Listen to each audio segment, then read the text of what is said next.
Good evening, everyone. Welcome back to the Blind Press YouTube channel. And it is Saturday, which means it is time for Star Trek. And we all love Star Trek here on the Blind Press YouTube channel. And first, before we get into everything, I would like to welcome a bunch of new people because holy crapola, I have 5 more subscribers to go before 1,000. Woo! So, welcome to all of the new people, and I hope you enjoy what I have to offer here on this channel.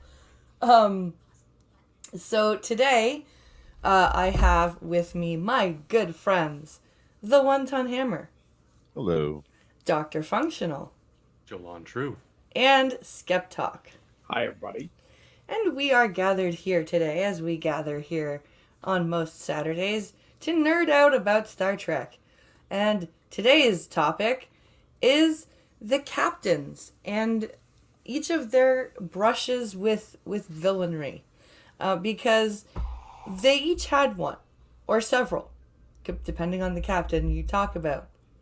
However, before we get into all the captains, I would like to posit that Picard was specifically not given a part, like written a part where his character has that arc, because they wrote the Borg arc for him.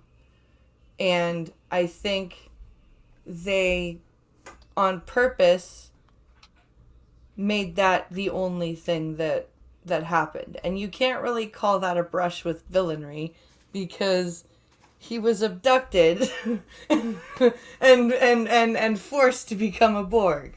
You know what I like? You can't really say that he had a struggle within himself as a person and came out the other side a stronger yet more deeply flawed human being. That was a forced thing. The But same thing with masks. yeah, He became a bad guy, but only because he was taken over. yeah.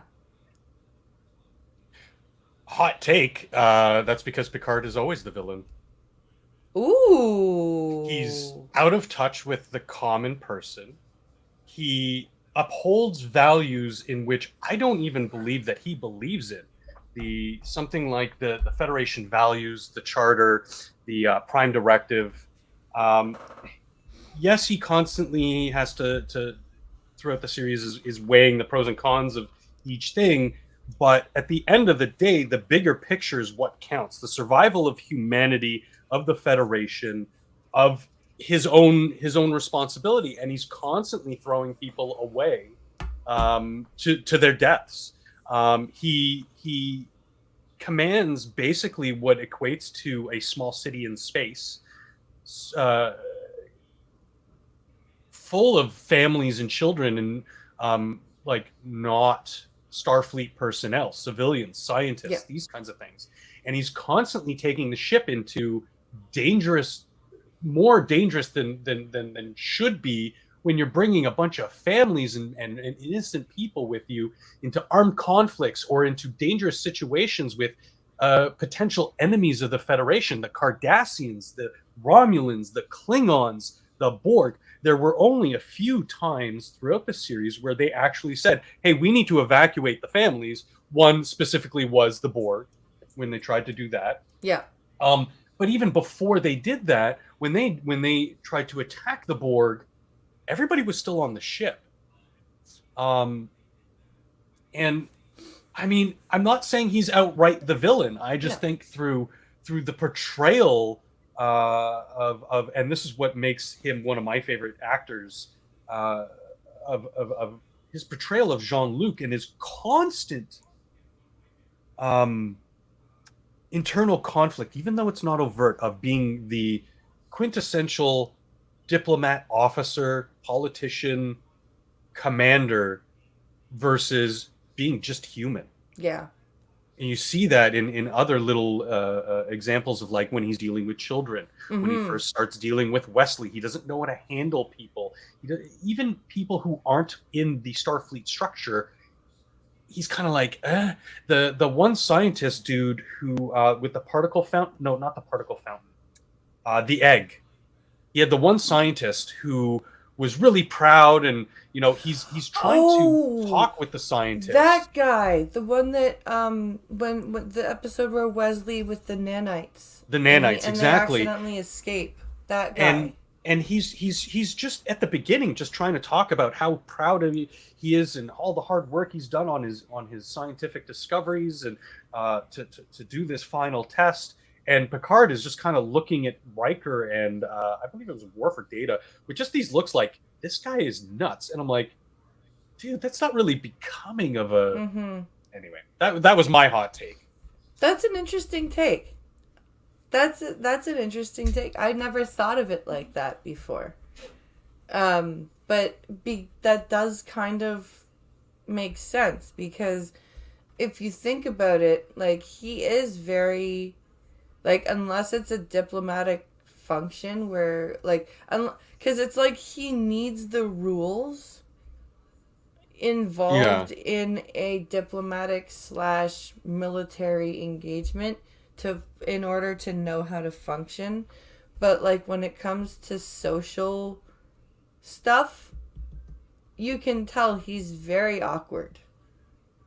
And it's not overt, and you have to do a lot of deep reading into things to sort of come to any semblance of that kind of a conclusion. It's just, I thought it would be interesting to talk about. There is one good point, Elwyn. He needs Guinan to be his conscience. Yes, he does. He needs an external force to be, because he just seems very almost robotic at times. Yeah. There are times where he when after his brush with the Borg and family, is that the episode where he visits Renee and his family, and they bring him back to humanity. Yes. You see that beneath this quote unquote villain, there is a human being still left. Yeah. Later on, when he finds out that they die, even though it's, spoiler alert, even though it's not like shown on screen, you can see through the portrayal that Patrick Stewart is doing in his job as an actor to show the pain in just a few frames. Yeah, you see him. I think there's like a few seconds where he does actually cry, and then Troy like hugs him, and he kind of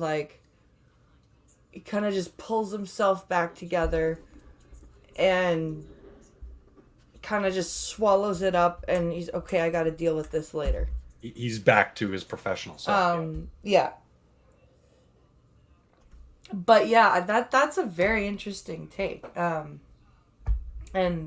that's what we like here on the Star Trek stream is interesting takes. But the one, now that I think about it, the one brush with villainry, I guess, would be that he was so focused on vengeance for what the Borg did to him that he was almost willing to sacrifice his crew to the Borg instead of destructing the ship and evacuating, because he was so dead set that no, I must win this fight. I must avenge what happened to me. And he even says, they will pay for what they did to me. Yeah. And oh shit, what was the character's name? Lily, I think, Liliana or Lily or something like that. She was right on the nail. Captain Ahab has to go and hunt his white whale. Yeah, like that was exactly what that was.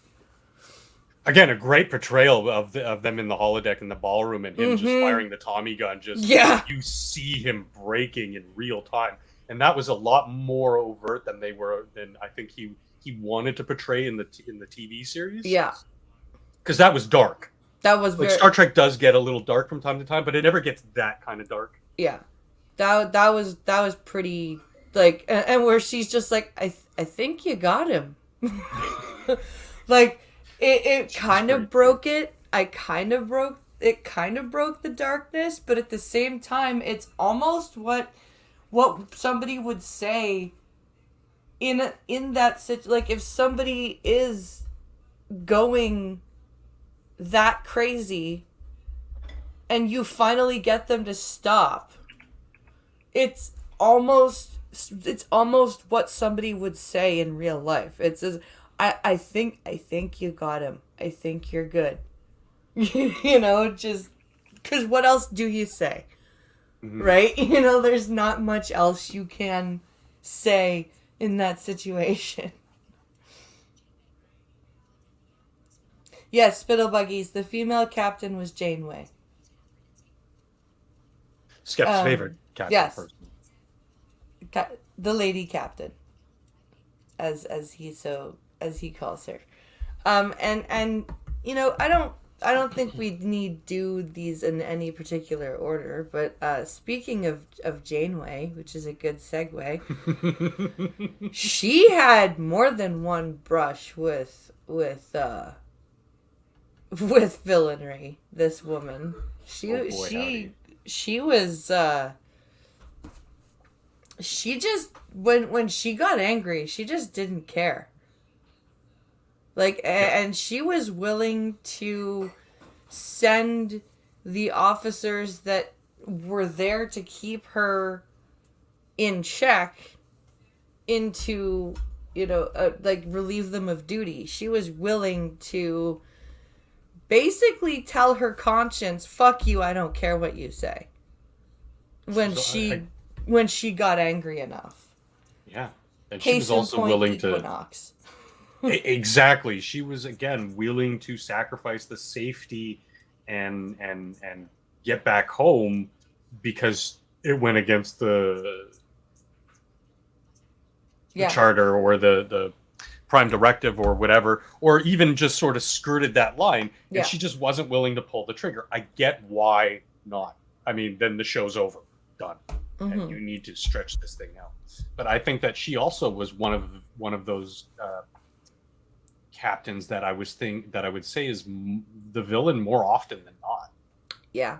But I think that that's a more popular opinion because of her just weird choices, and I mean I blame Jerry Ryan for most of that. Yeah. It was a fun show. It was such a departure from what we expect from Trek. Even on the heels of DS9, which was completely flipping the Trek genre on its head. Absolutely. But honestly, Voyager had so many things where you're like, why would you do that? Right? You know, like it's just and I think that's even with her own crew, Janeway could be very like there's a difference between being a stern captain and being like, no, you need to do what I say right now and we'll discuss it later, right? But and what she did on several occasions. And it almost felt like she was like, and I don't want to use the term bullying because I honestly hate that phrase because it's been, you know, overused. But she definitely ham-handed her crew a lot. She was a little bullheaded at times, yeah. I mean, again, with the setting, I kind of get it, and that's what intrigues me about that series was that, yeah, there's so much out of the norm for her to have those cool little moments where she's struggling with the decision she has to make. It's interesting to see them portray it because, as we all know, Star Trek does it in such a way that they present you, the viewer, with the options, and they don't ham-fist it over in your face and say, this is how it has to be every time, like we see with STD, but it basically, these are the options. Now, the characters are going to do their thing in regards to the options, but you as the viewer are still left there saying, okay, now you decide. What would you do in that position? How would you handle a situation like this, et cetera, et cetera? And the thing about Star Trek is, I think the reason it managed to pull off having each captain make that dark, like, journey and then come back, but still have us love them so much, is because they were able to pluck at our humanity.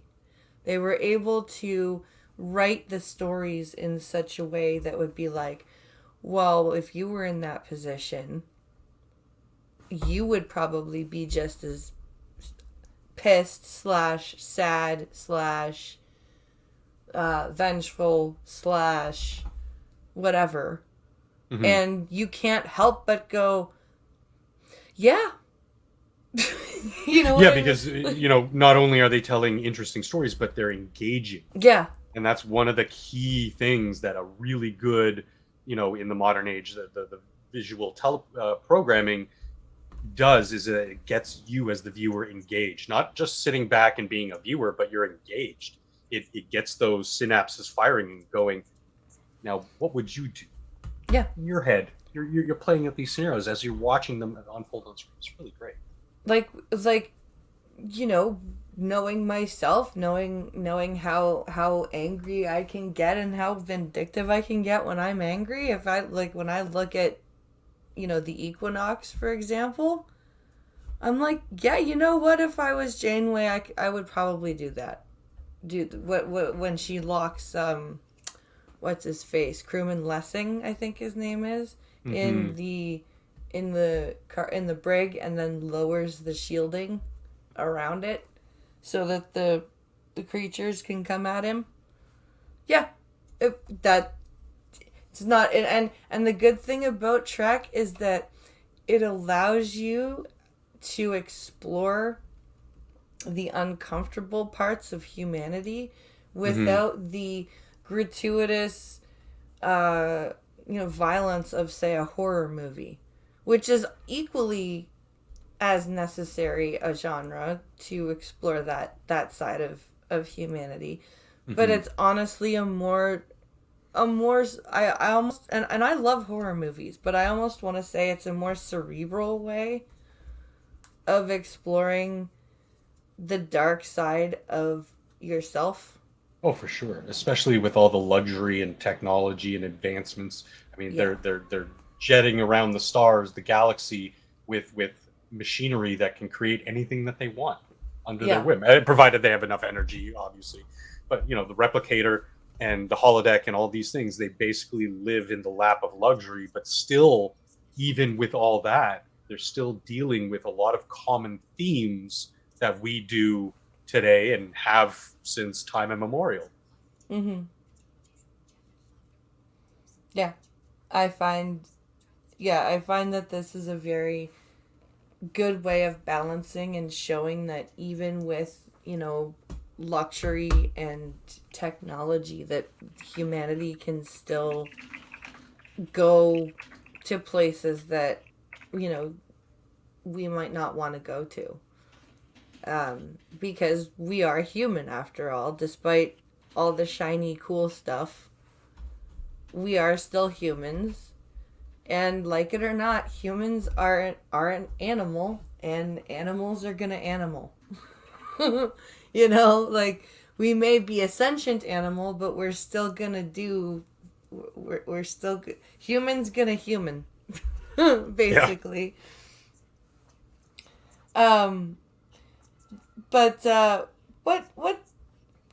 what else what do you guys think maybe about Kirk has, a few brushes with villainy, because even though the Klingons were technically the enemy of the third Star Trek movie, he still murdered a whole bunch of Klingons because he blew them up when he blew up the ship. I think that, a lot of people think that when he says, "Good God, what have I done?" that he's just talking about the ship. I don't think he's just talking about the ship, honestly. Because even though Kirk hates Klingons, right? He even said in the Undiscovered Country, there's that log, right? Where he's like, I know we're supposed to be, doing these peace talks, but I will never trust a Klingon. Yeah. That doesn't mean he doesn't understand that there's still living, breathing, sentient beings. And he realizes that he just killed many of them. And he may not, he may think of them as his enemy, and he may think of, they were, they were on his ship. But still sentience. That's a big thing that you just did. Mm-hmm. Like, even, and you see this in wars, like soldiers who had to kill their enemy, like, they still are fucked up by it. Because, enemy or not, you're still taking somebody's life away from them. And that's huge. But I think in juxtaposition to what I was just talking about with, say, someone like Picard, Kirk was very much about saving his crew, saving humanity, being sort of a selfish, but not personally selfish most of the time. More so selfish about being protective of his crew, his race, the Federation. Yeah. In a lot of ways, where he does take those extreme measures, like what he did with the Klingon ship. Yeah. But that was purely to save him and his crew.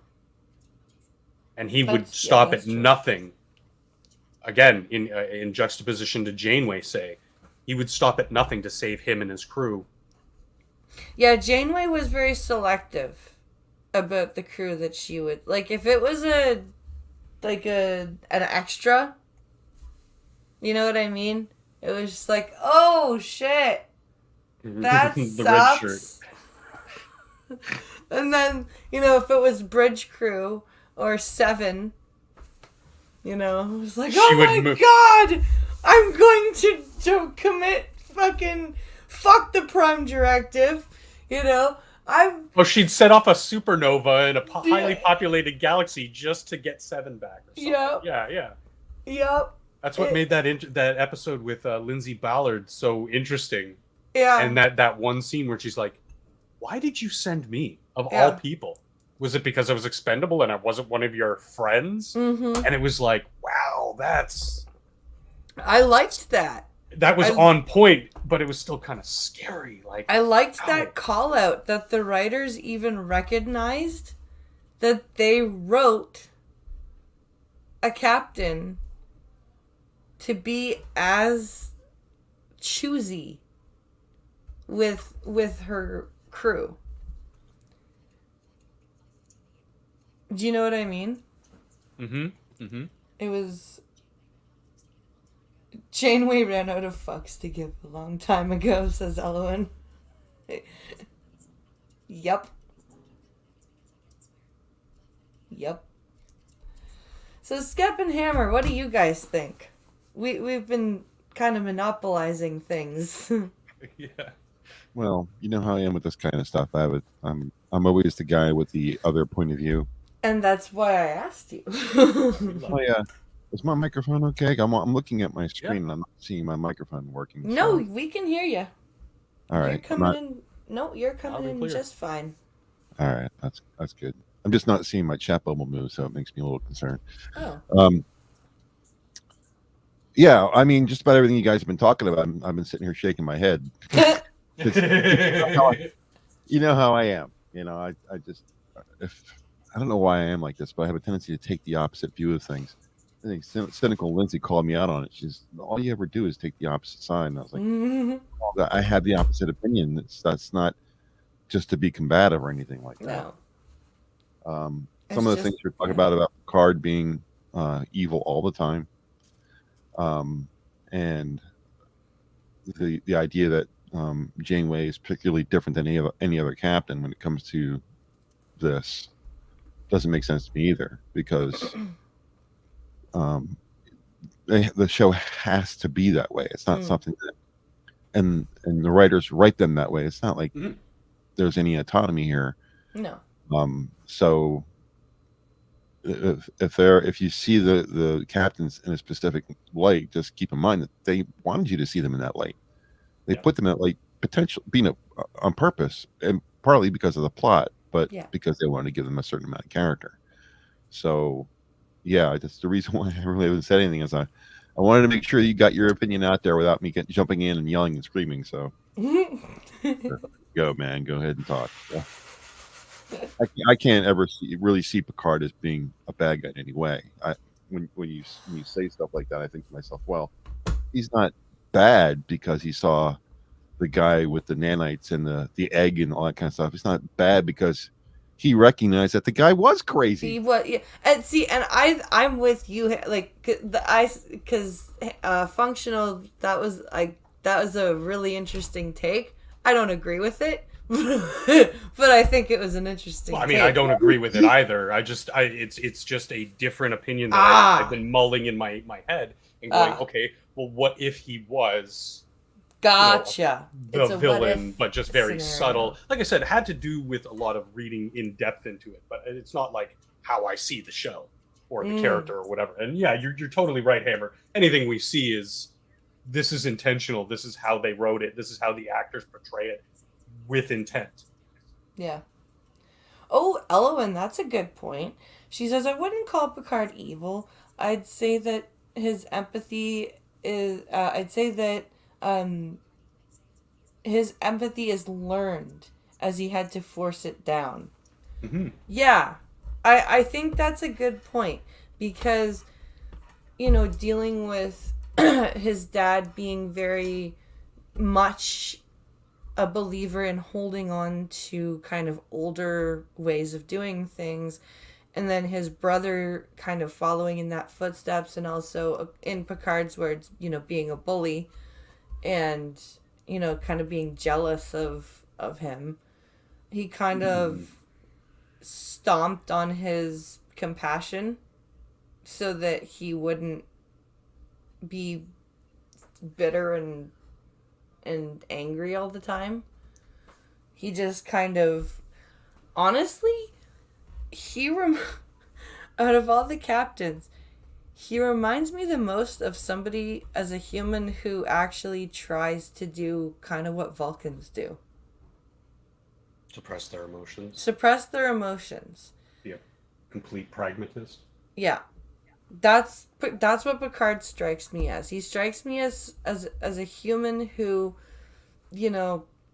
and we all know that he's studied philosophy, not just Earth philosophy, but philosophy from other cultures, including Vulcan. And you've got to think that he was reading some of that and was like, you know what?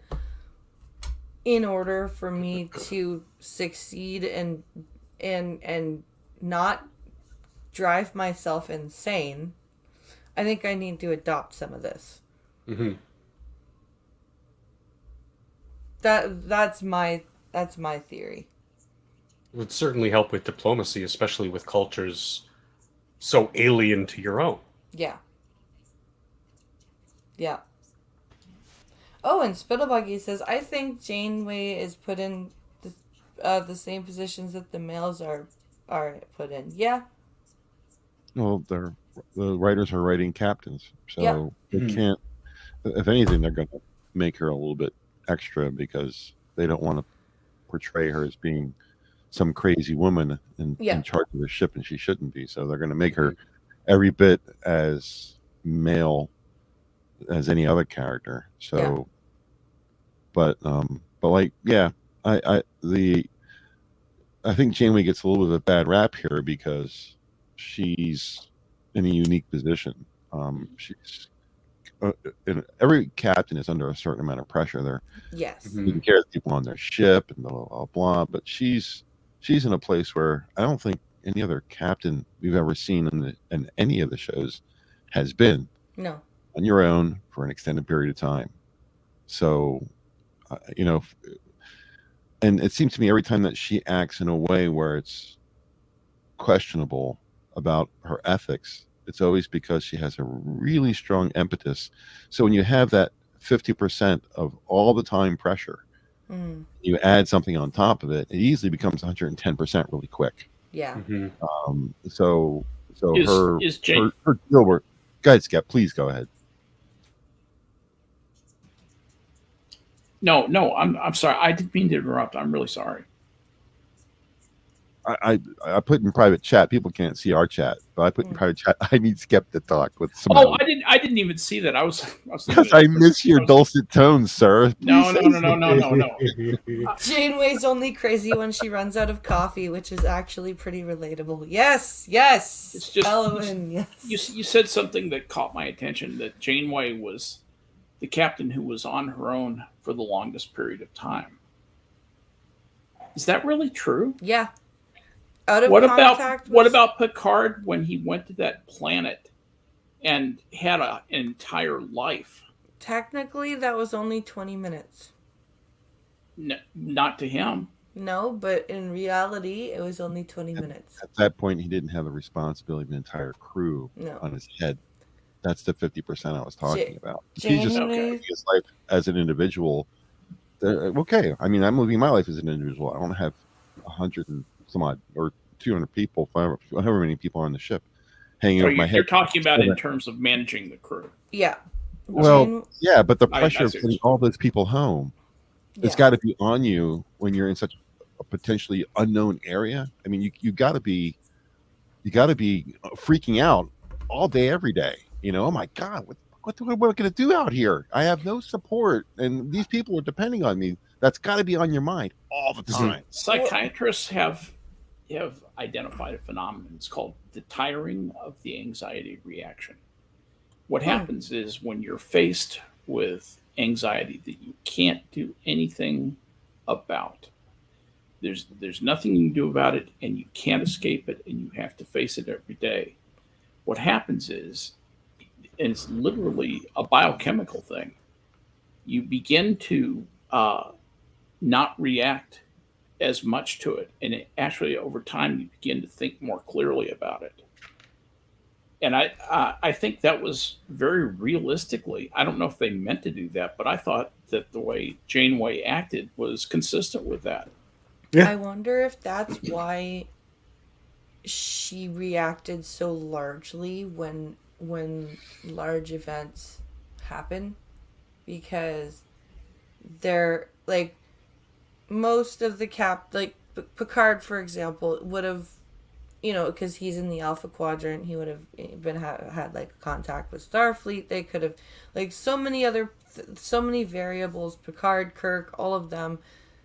They probably wouldn't have snapped like the way she did in, say, Equinox or the Year of Hell, or even Scorpion, when she even has to be faced with the idea of making an alliance with the Borg. I think, Like, just quickly, I think the closest we get to that in any of the other captains is with Archer.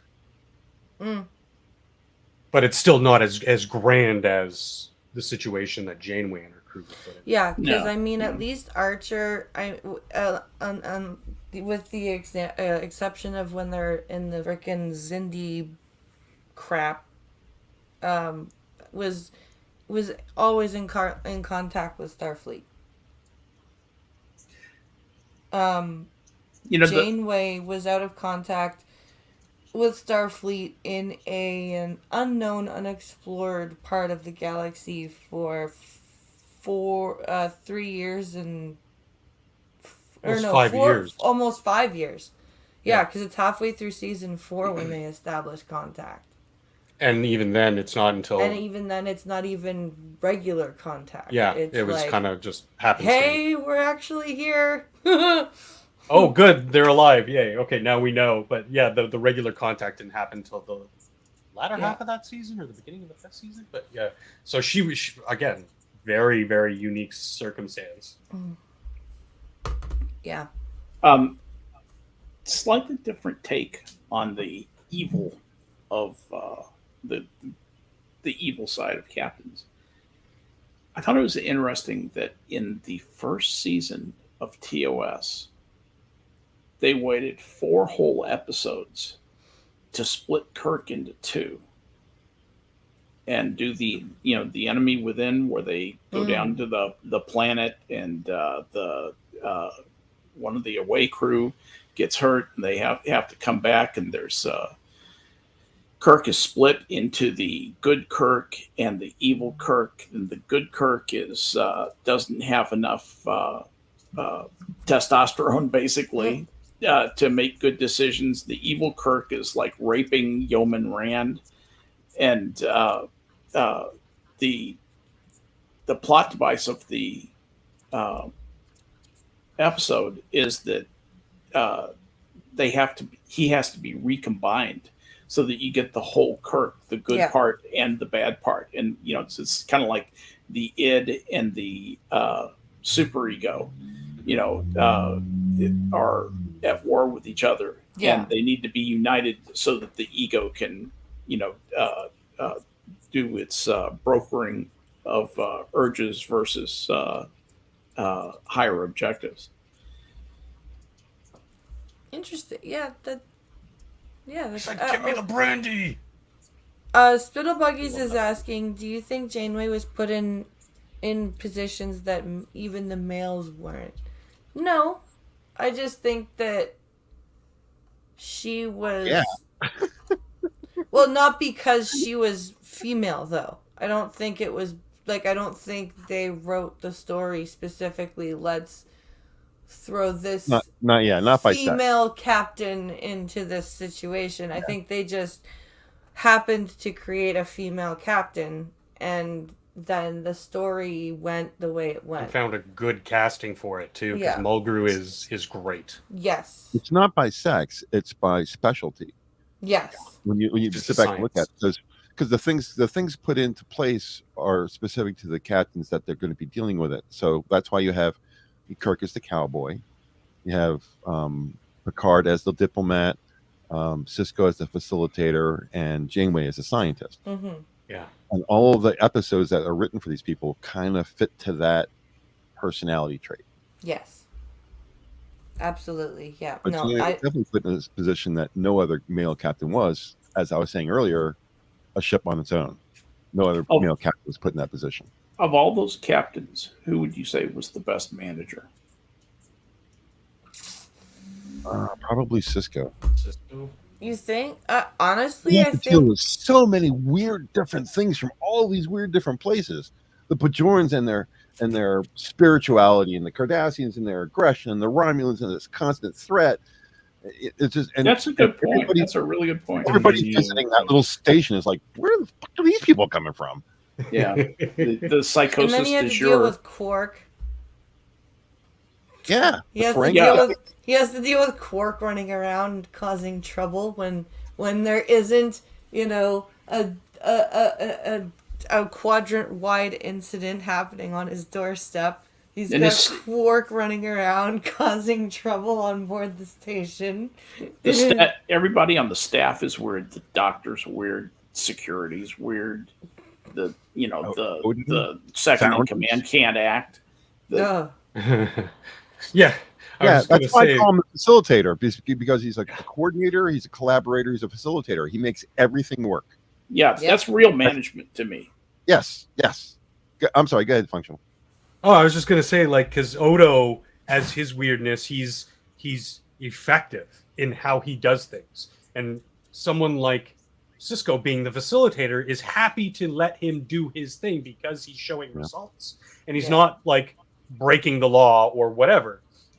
So when he has to introduce those Federation standards to Odo, you can kind of see it weighs on him heavily. He's like, I hope it doesn't impact his effectiveness, but I need to report to my superiors, so I'm gonna need to make this work, and this this Wild West sheriff type stuff. That's exactly my continue. point. Exactly. Yeah.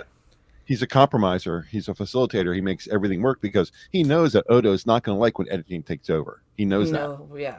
And he doesn't like it because that means he has to play his role again. I have to compromise. Yeah. And he realizes some people, because of their difference in culture and upbringings and whatnot, like they might not understand what he has has and Yeah. why Probably he's the most compromising. observant captain of all the captains. Yes. I know I have a tendency to say bad things about DS9, but I have a lot of good things to say about Cisco. Mm-hmm. So, although I didn't really, I mean, of all the show, of all the series, that was my least favorite. Okay, nothing surprising there, but he's really good at what he does. Yes. I mean, there are times where things pass by Picard and he doesn't catch it. I don't ever see that happening with Cisco. Cisco's very observant. Cisco would have caught lore, like in data lore. Cisco would have caught lore like that. Right away. He would have looked at him, cocked his head, and be like, this is lore. Come on. Yeah. He would have caught him like before. Look at how Wesley he treated did. Q. Yeah. He saw right through his shit from the get-go. That's a good I'm point. not Picard. Like, Yep. It's a great moment. And speaking of Picard never hit me. Cisco, I'm not prepared. Speaking of Cisco, I think this captain probably came the closest to not coming back from his walk on the to use a Star Wars ism, the dark side. I'm Because curious to see which example you're going to bring up. I've got two. Mm-hmm. Because we've got he allows himself to get so angry at Eddington that he's willing to destroy an entire planet with trilithium resin to do it, to make his point, which is like, whoa, dude. Like, He destroys one and threatens another. yeah. And then we've got the whole episode of In the Pale Moonlight. Mm-hmm. And you know, he's spends the whole episode going back and forth with himself in his log about, you know, did I do right? What, you know, this is what happened. You know, what the hell did I do? I had to do. Did what I had to win the war. Exactly. And then at the end of it all, he's like, can I live with it? Computer delete log. And you're like, Yeah. oh, dude, like, because you feel like at this point he's like, I can live with it so much that I'm not even gonna tell Starfleet. Like, I'm just gonna, like, it's still it's kind of like that he doesn't go all the way bad, but he's like, you know, I don't need to deal with the fallout. You know, no one needs to know what happened. That may be the big problem with Janeway in all of this is that she doesn't seem to have that moment or I never get the feeling, even during when she has to make a decision that's difficult, I don't see the emotional ramifications in what she says or does. She has a tendency to justify it, and because it's justified, I don't have to worry about it. Mm-hmm. Yeah. Where all the other captains are all like, I don't know if I should have done that kind of stuff. Even Picard, when he doesn't really you don't really get into his logs where he laments about it, but you can see when Data talks to that little girl on the planet that's burning up, he's like, well, we gone. I don't know if we can. You see that hesitancy. Well, it's that in the you don't see in conversation. Janeway. It's Yes. I like it because we don't have to do that in the logs. We see it in the meetings in the conference room. That You see it with the agonizing. logs of other captains. You see it with Cisco. You see it with Kirk. Yeah. But you don't really see it in Picard so much. I mean, he justifies it in the logs, but in real life, while it's happening, that's when you can see it playing on his face. I never see any of this with Janeway. I don't really hear anything in her logs because she's not talking to Starfleet because they're not close to it. Well, it's like I said back when we were talking about her, is when I was saying she almost even dismisses the other officers that try to have that discussion with her, because it comes out, like you were saying, how Picard doesn't really lament and stuff in his logs, but we have those scenes where he's lamenting to Riker or Troy or Beverly, right? So we have that struggle shown to us in that way. And then we have Janeway's logs, which are very much ship operations and He's a scientist, so, and yeah. battle log. And then we have, she has to make a hard decision, and Chakotay and Tuvok come to her and are like, hey, you're kind of tiptoeing over that line. And she's basically like, fuck you, I don't care, get out of my office. Well, Chakotay was just weak. This is where I can feel for Janeway, because she didn't have a support structure like some of the other characters did. No, yeah. Picard had Guinan, he had Riker. Janeway, when she... Troy, and even Beverly. I mean, Janeway, because Chakotay was such a weak character, she had no problem superseding him, or when he was just being a yes man to her. Okay, Tuvok, obviously Vulcan, had to play things very logically, so that's how she would approach her decisions with Tuvok. You know, give me some of that Vulcan logic, as she was prone to say. You know, I need cold calculating logic in this instance to sort of bounce my own ideas off of. But there was no strong personality to really give her a little bit of pushback to be that devil's advocate. Yeah, like her hard line decision making. That whole thing about trying to make a decision on the alliance with the Borg, right? Riker would have come in and sat down with her, and they would have gone over the pros and the cons, and they would have gone over the risks, and they would have gone over, you know, is this really a good idea, or are you doing this from a place of emotion? Are you? And if he didn't make any leeway being civil like that, he would be like, permission to speak freely? Are you crazy? Yeah. You know? And then Chakotay walks in and tries to tell her some bullshit story that he claims is from his people or whatever. Like, he tries to go all... Like, the whole native thing was so forced. Oh, God, it was. With him. It was almost... You didn't like a Kuchi Moya? It was almost bordering on a little bit racist. I'm far from the bones of my ancestors. Yeah. I wouldn't say racist, but I would say tokenism. Yeah, it was tokenism. It was like it was tap dancing on that line of, are we crossing over into being just like, this is how natives are, and like being kind of a little bit racist, like that. Not only that, but this is how they are in the 25th century, 21st century. Like this, like they were tap dancing on that line of going into the racist territory. They were definitely tokenizing Chakotay. It was stereotype. It was very stereotypical. Yeah. And the way that's how they chose to have the first officer come and talk to the captain about a decision of that magnitude. Here, let me tell you about a story about a fox and a scorpion. What? I understand why they did what they did and how they, like, I'm trying to put myself in the showrunner's shoes in, like, okay, well, you have cold calculating logical Vulcan. We need somebody who's a little bit more emotionally centered, spiritually inclined.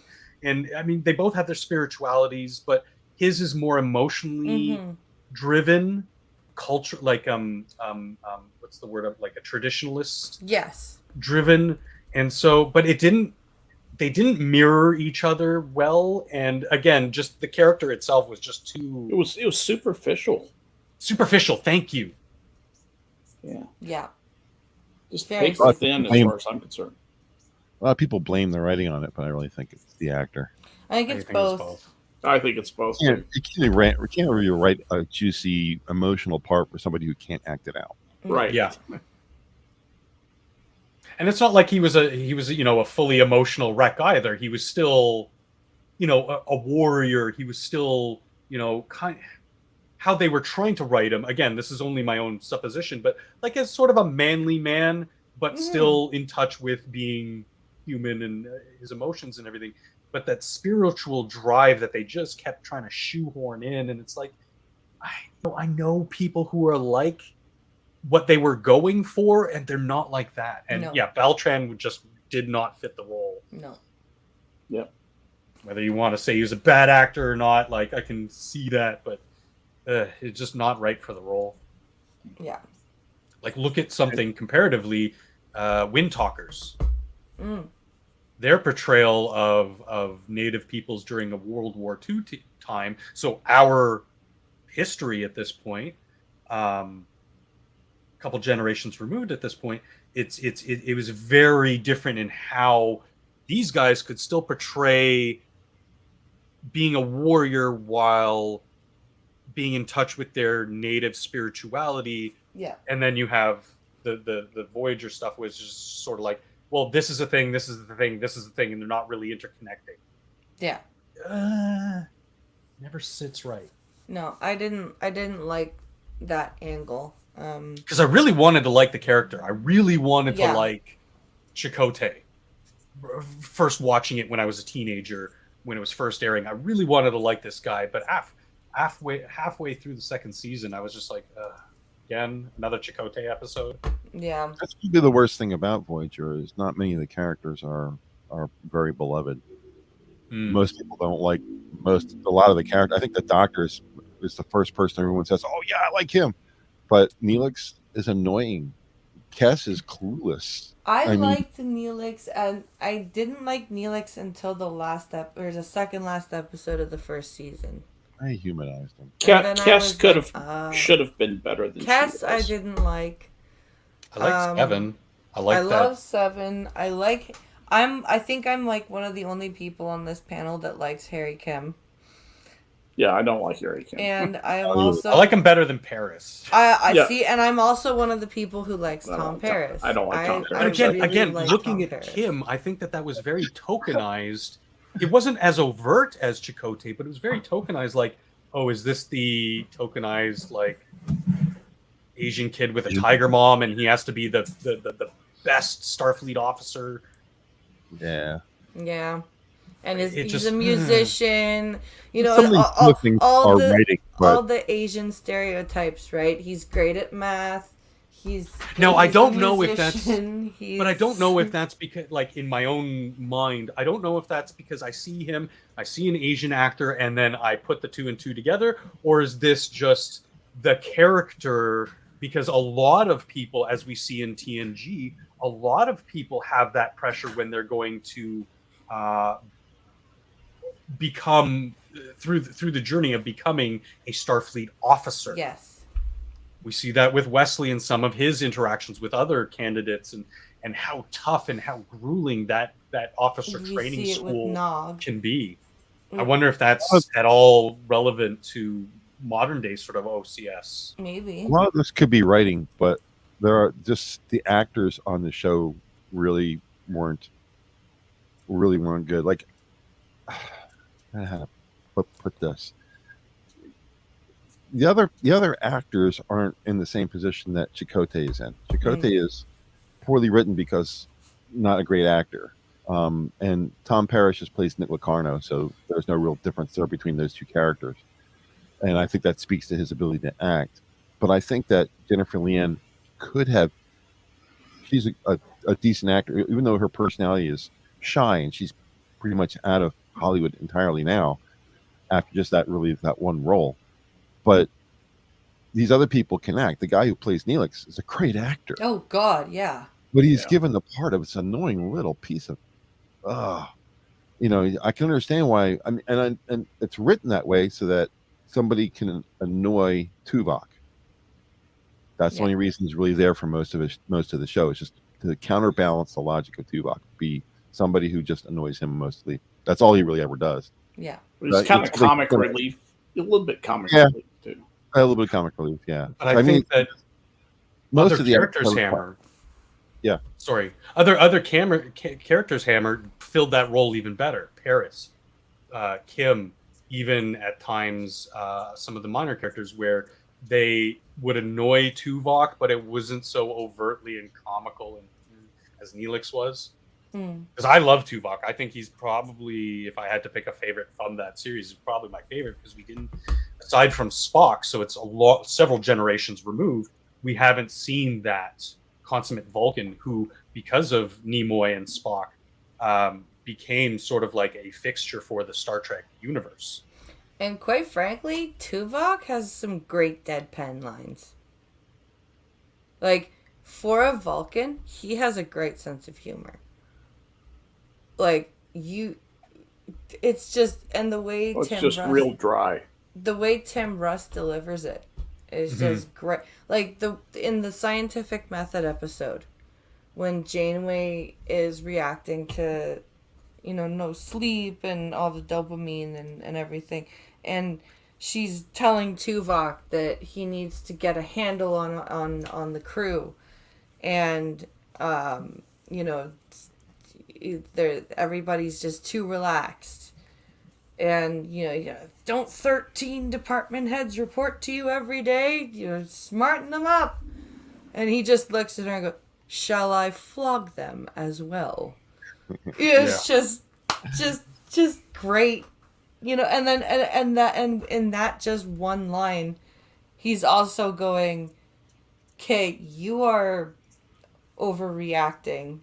What the hell's going on?" You do, like, without even asking all of those questions and articulating that, he managed to deliver a humorous but a concerned, as Well, here's an example of the Janeway and Tuvok.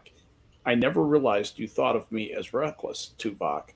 A poor choice of words. It was clearly an understatement. Exactly. That's when she's taking him through that was after she took the ship through the frickin' pulsar, the binary pulsar, to get the aliens off the ship.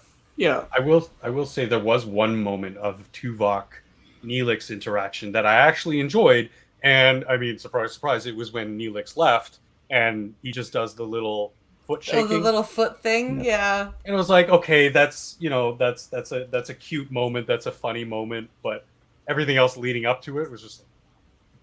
I think Tim Russ was great. Sentimental moment, yeah. Yeah. I think that Tuvok's strength there is that he, of all the Vulcans, geez, I sound like a part of the movies. Of all the Vulcans, he's the one who seems to understand humans the best. Mm-hmm. Mm-hmm. So that's why he can say things like that to her. You would never catch Spock saying something like that. No. Had Kirk had a reaction like that, Spock would have been like, "Captain, this is aberrant behavior for you," or something like that. Like, he would actually remark on it. Mm-hmm. Like, he wouldn't come up with a sarcastic quip. Yeah. He wouldn't play into it. You're right. It was a good evolution of the Vulcan characters, with like T'Pol being that sort of doesn't understand humans, has a hard time, dealing with them, etc. Yeah. Then you have Spock, who's a little bit more acclimated to humanity, obviously part of Starfleet. They're all allies now, but still a little uncomfortable now and then, and still trying to figure them out. But then you have Tuvok, who's been a part of the Federation for 80-something years, Yeah. and good friends with Janeway for a long time, and so he's much more well acclimated and can sort of skirt that line of emotion, Yeah. metaphorically. Yeah. I think it's a really cool evolution of the two. And then you see the episode of him going back to his time on Excelsior with Sulu as captain. Yes. Was it the Excelsior? Yes. Okay, and you still see a little bit of he's a fresh crewman. You can see a little bit of that sort of Nimoy influence of he's still a little uncomfortable. He understands humanity, or he understands humans to a point, but he's still a little uncomfortable with them and how they act in practice rather than the philosophy side of it. Yeah, I would agree with that. Yeah, it came with experience. Yeah. Well, that's kind of the thing, is that Spock doesn't really understand humans. He tilts his head like a dog who doesn't understand what he's hearing. At a lot of things, where Tuvok's just kind of the opposite. He's like, "Oh, I've seen this before." Yeah. T'Pol is just disdain. Yeah. Yeah. So yes, I know what you people are like, and she think they're primitives. Yeah. Like Spock. Right. If Spock were working with B'Elanna, for example, with meditation and whatever, man, he would not do he would not be like Miss Turtlehead. Would not be something he would do.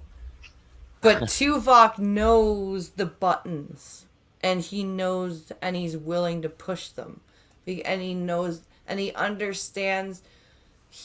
I don't think he understands. I think he still thinks it's silly that they work, right? But he knows that they work, and he knows that in order to gain success in helping somebody like B'Elanna, control herself, that he needs to do the thing that works, even though he goes, well, logically, this is a silly thing, but this is how human brains work, so I need to do that. The most experience of all three? He has the most experience with humans, right? Yes. Obviously, T'Pol doesn't. No. Assignment, so it's not her. Spock doesn't seem to really embrace humans that much. He kind of is on his own all the time. He's the loner. You see this in several places. When he dies, he comes back and he gets re-educated. He's done in the Vulcan way. He's very much centered on that. And even in the animated series, he was the same way. Yeah. Elwyn touches on that in chat. She says, he's also dealing with his half-human side. So yes, that kind of, I think, played into it. Yeah, he was. I think he might have been afraid of it. Yes, that's exactly where I was getting at. He might be. He doesn't want to appear human, so he's going to appear more Vulcan than he should have, that he needs to. Any other Vulcan wouldn't have a problem. Yeah, being overly human. Yeah, probably. And because you see that in the episode Innocence, where Tuvok and Ensign Ricky crash, and the pilot dies.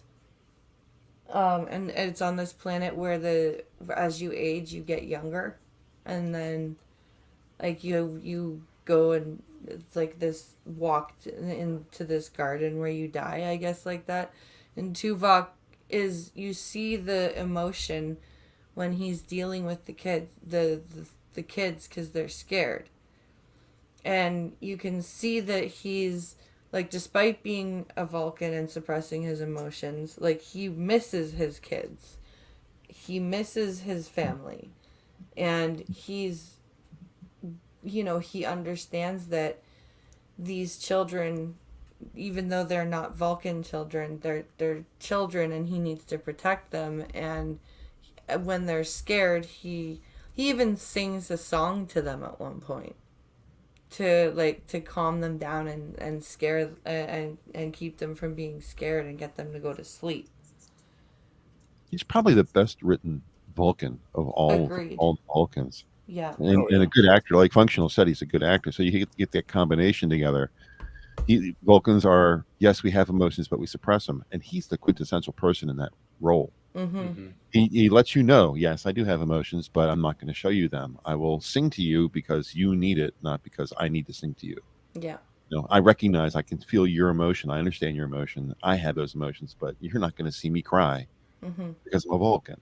So he's probably, when it comes right down to it, if you were to say who is the most Vulcan that we've seen so far, it would probably be Tuvok. I would agree. Even the person who helps B'Elanna. What's the? You don't think T'Pol is more Vulcan? No, I think T'Pol's just a bitch. What did you say? Functional? What was the name? Vorik.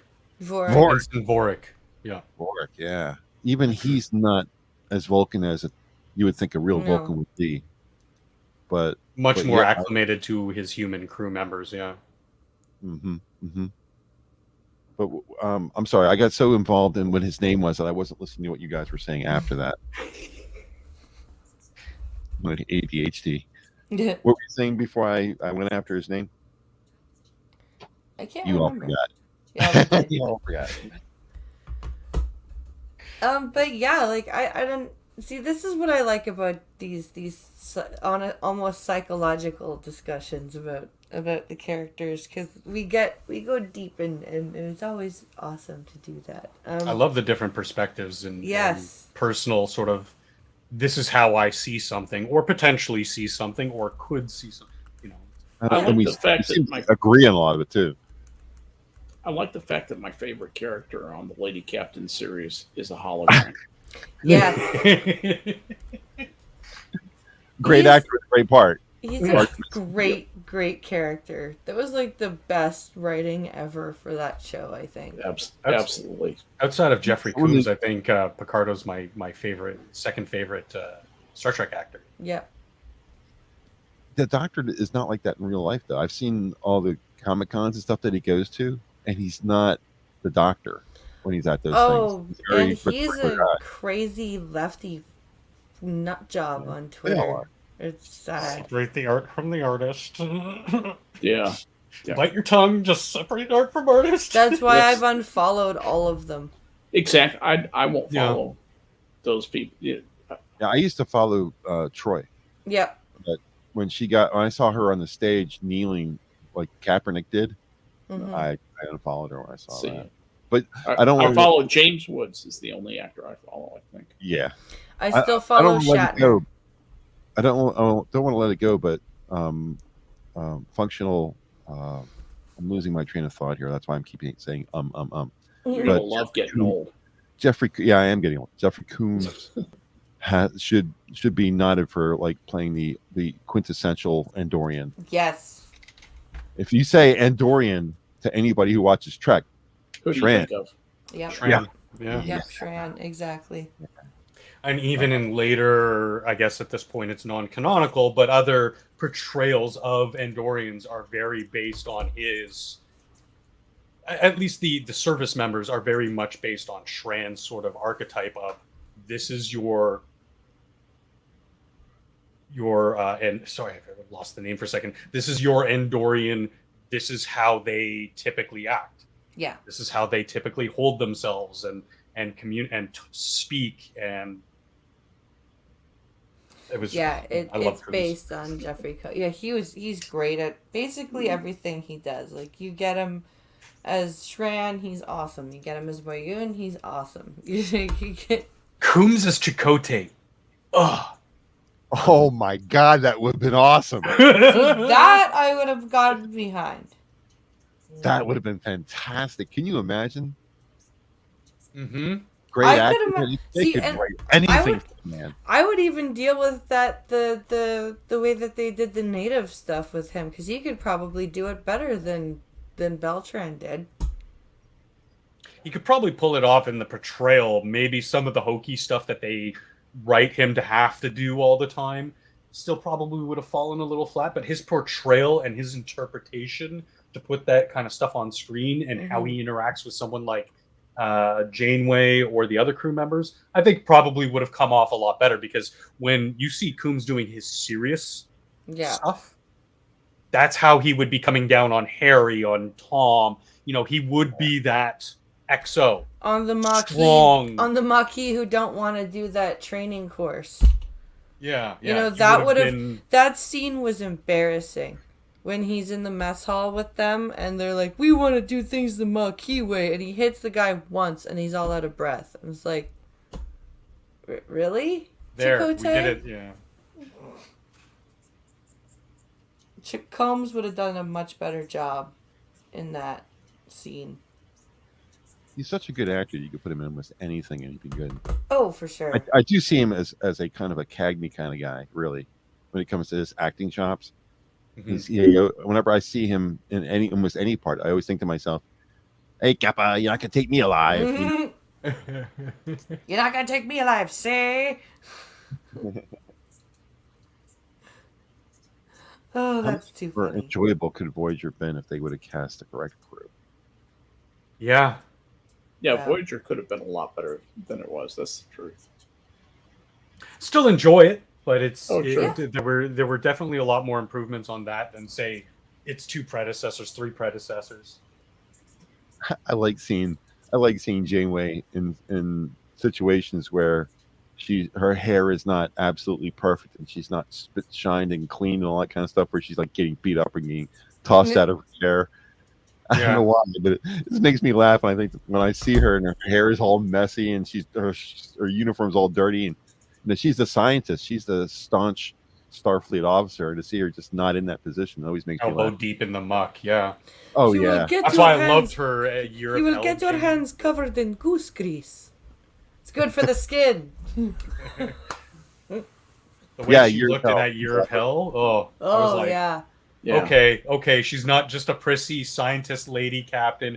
She's tough. down in the muck. She's getting her hands dirty. Honestly, I'll give her Tough as that. nails. For out of all of the captains, she is probably the most hands-on. Like, if my crew needs help, I am not afraid to, like, roll up my sleeves and get down on my hands and knees and help my crew if they need help. Yeah.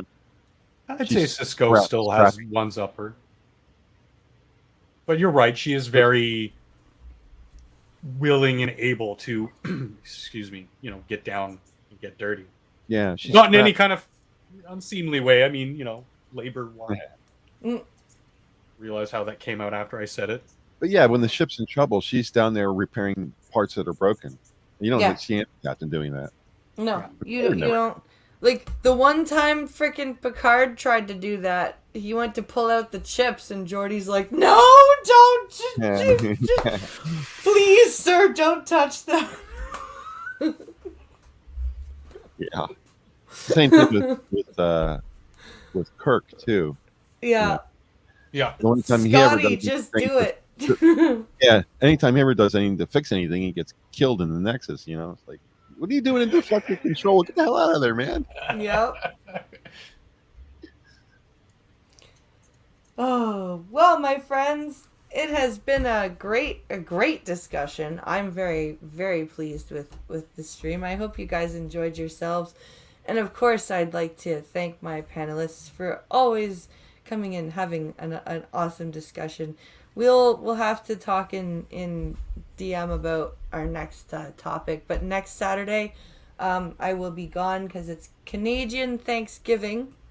So we're going to be heading up to the cottage to close up for the season. So I will not be here for next Saturday. So it'll be the Saturday after that. And of course, it is time to shill. Mr. Skeptalk, you have your show on Tuesdays at 11:30, and you also are with Mr. Harry, the Harry Channel tonight, right? Absolutely. We'll be have a full show planned for tonight, so come join us on Minions at 11:30 Eastern, 10:30 Central. And Hammer, you have the Wednesday show, and you Wednesday at show. 9, right? Yes, I'm at 9. Okay, so always, and that is also on Minions of the Zoo. And this coming Wednesday is Canadian Wednesday, so you're not going to want to miss Functional and I and our discussion. Where BP really lets me off the leash on this. I do, yes. That is a fun stream. You guys are great together. Oh, I love having that. That's a good stream. And of course, please consider going to teespring.com/myeyes and buying yourself a My Eyes mug. I am trying to sell at least 50.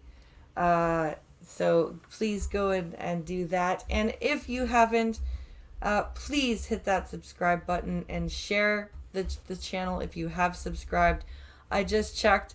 I have 4 more to go to hit 1,000 subscribers. 4 more to 1,000. So I'm getting I think I'm excited. gonna. I gotta do 4 more sock accounts. I think That's I 168 this week. I think what I need to do is start planning the 1,000 subscriber show. Does 1,000 get you monetization? Yep. Is that the number? Yep. Yep, I think it's 1,000 and a certain amount of watch I hours, have- but BP's got I have plenty of every watch hours. box Yeah. except the subscriber box checked in my Nice. in my monetization chat tab. I'm so excited. Every box except the sub box is checked. So, yeah, it's please share. All right, guys, I will be ending now, and thank you all for watching. Have a great rest of your weekend, and I will see you back here Monday for the coffee stream. Bye, guys. Bye, everybody. Bye. It's a fake.